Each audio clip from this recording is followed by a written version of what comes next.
Imagine being trapped in your own home, fearing for your life just days after bringing new life into the world.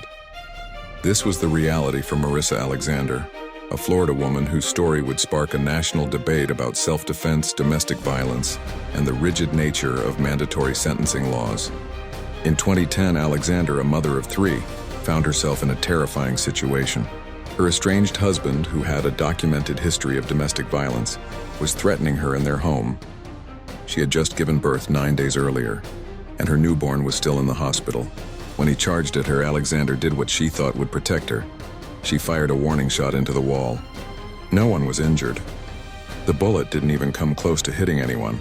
It was meant to be a deterrent, a desperate attempt by a frightened woman to keep her abuser at bay. But in the eyes of Florida law, this act of self-preservation would cost her dearly.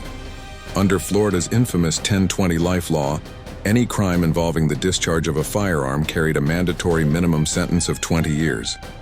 No exceptions, no consideration of circumstances.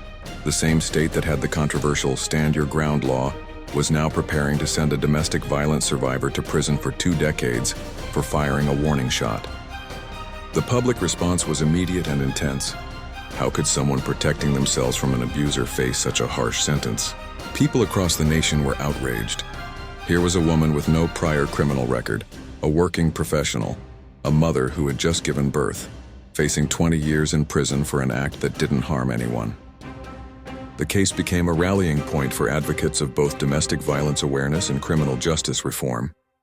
It highlighted the sometimes devastating consequences of mandatory minimum sentences and raised questions about who really has the right to claim self-defense in America. Marissa Alexander's story forces us to confront uncomfortable truths about our justice system. Sometimes the law designed to protect us can become the very thing that causes injustice. And what seems like a clear case of self-defense can transform into a 2-decade prison sentence. It reminds us that justice isn't always about following the letter of the law. Sometimes it's about understanding the human story behind the headlines.